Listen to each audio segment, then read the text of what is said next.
ఇక్కడ about TDP alliance గురించి వీళ్ళు కొన్ని రాయటం జరిగింది.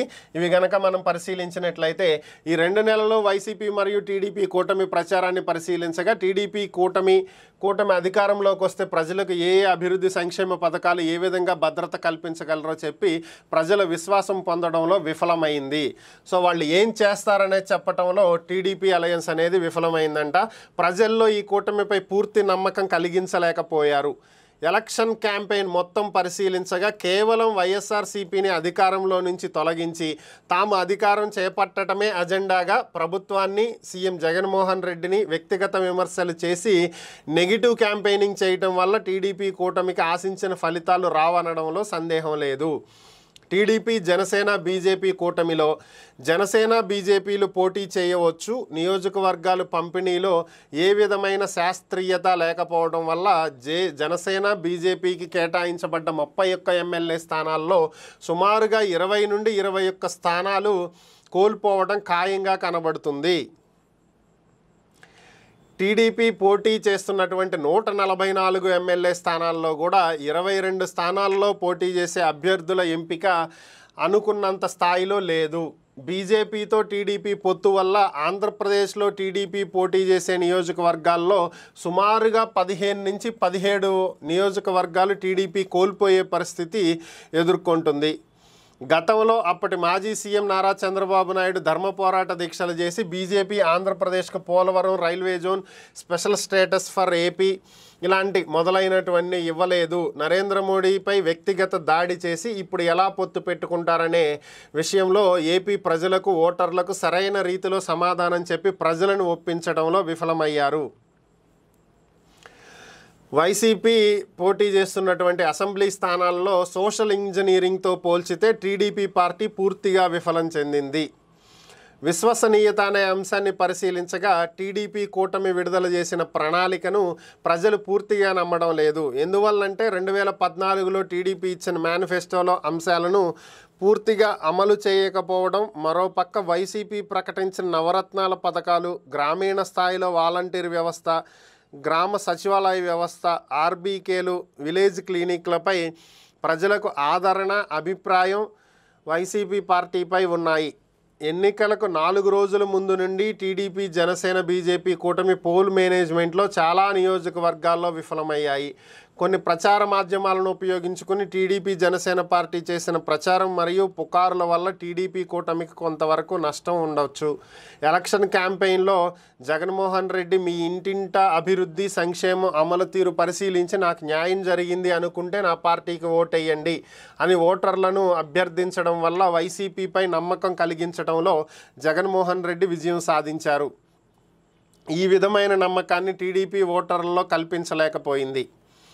టీడీపీ, జనసేన, బీజేపీ అలయన్స్లో జనసేన 21 ఎమ్మెల్యే సీట్లు కేటాయించడం వల్ల ఓట్ ట్రాన్స్ఫర్ అనుకున్నంత మేర జరగలేదు. బీసీలలో యాదవ, శెట్టి బలిజ, గౌడ, ఈడిగ, కురుబ కమ్యూనిటీల్లో ఎక్కువ శాతం ఓటర్లు వైసీపీకి అండగా నిలబడ్డారు. బీజేపీతో టీడీపీ, జనసేన పొత్తు వల్ల ముస్లిం ప్రాబల్యం ఉన్న నియోజకవర్గాలు కొన్నింటిని టీడీపీ కోల్పోయింది.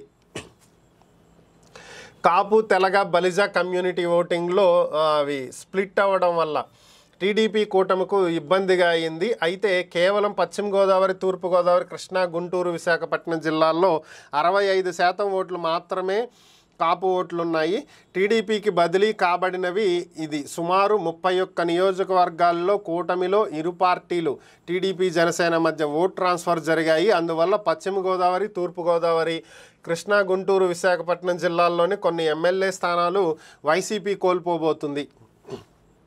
45 సంవత్సరాలు పైబడ్డ కాపు ఓటర్లు, వెల్ఫేర్ స్కీమ్స్, సంక్షేమ పథకాల ద్వారా బెనిఫిట్స్ పొందిన కాపు ఓటర్లు వైసీపీకి అనుకూలంగా ఉన్నారు.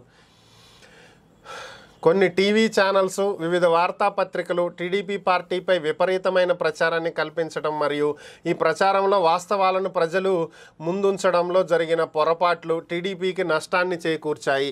ప్రజలు, ఓటర్లు ఈ రోజుల్లో కేవలం మీడియాను నమ్ముకుని ఒక పార్టీకి ఓట్లు వేస్తారనుకోవటం పొరపాటు. Government and retired government employees voting. ఎన్నికల ముందు అనగా జనవరి నుండి మార్చి 2024 వరకు ప్రభుత్వ మరియు రిటైర్ అయిపోయినటువంటి ప్రభుత్వ ఉద్యోగుల ఓట్లలో 75% టీడీపీ కూటమికి, 25% వైసీపీకి ఉన్నాయి. కానీ టీడీపీ మేనిఫెస్టో ప్రకటించిన తర్వాత గవర్నమెంటు మరియు రిటైర్డ్ ఓటర్ ఎంప్లాయీస్ టీడీపీ మేనిఫెస్టోలో ఏ విధమైన హామీలను ఇవ్వకపోవడం వల్ల ఈ ఓటింగ్ వైసీపీకి 45%, టీడీపీకి 55%గా నమోదైంది అనేది సర్వే తేల్చింది. ఇక వైసీపీ విషయానికి వస్తే ల్యాండ్ టైటిలింగ్ యాక్ట్ గురించి టీడీపీ కూటమి చేసిన ప్రచారం వైసీపీ ధీటుగా ఎదుర్కోలేకపోయింది. కొంతవరకు చివరిలో వైసీపీ దీనిపై దృష్టి పెట్టినది, కానీ అనుకున్న స్థాయిలో జరగలేదు. చేసిన అభివృద్ధిని, వివిధ కేటగిరీల్లో కల్పించబడిన ఉద్యోగాలను వైసీపీ తగిన రీతిలో ప్రచారం చేసుకోలేదు.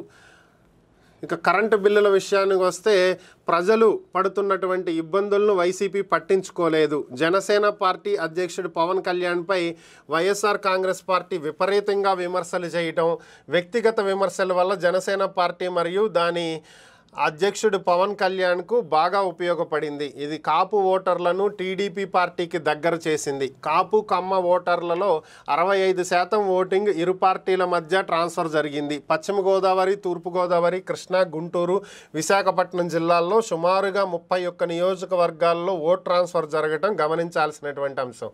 అంగన్వాడీ వర్కర్స్ కొంత యాంటీగా వైసీపీకి పనిచేశారు అనడంలో సందేహం లేదు. ఆంధ్రప్రదేశ్ ప్రభుత్వం గ్రామ పంచాయతీ సర్పంచ్ల అంగీకారం లేకుండా నిధులను దారి మళ్లించడంతో గ్రామ పంచాయతీ సర్పంచులు గ్రామాలలో ఎదుర్కొంటున్న సమస్యలు వర్ణనాతీతం. ఈ విషయంలో ఆంధ్రప్రదేశ్ ప్రభుత్వం చేసిన పొరపాటు. దీనివల్ల క్యాడర్ అంటే volunteers, beneficiaries YSR Congress party విజయానికి కార్యకర్తలుగా పనిచేశారు. YSR Congress party cadre 2019 assembly ఎన్నికలలో పార్టీ కోసం పనిచేసినట్లుగా 24 అసెంబ్లీ ఎన్నికల్లో పనిచేయలేదు. జనరల్ పాయింట్స్ కనుక చూసుకుంటే రాజధాని అంశం ఎన్నికల్లో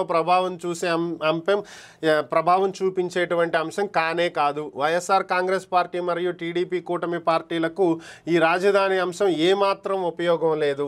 క్షేత్రస్థాయిలో జరుగుతున్న పరిణామాలను పరిశీలించగా జగన్మోహన్ రెడ్డి మరియు నారా చంద్రబాబు నాయుడులో ఎవరు ముఖ్యమంత్రి అనే అంశాన్ని ఆధారంగానే ఎన్నికలు జరుగుతున్నాయి.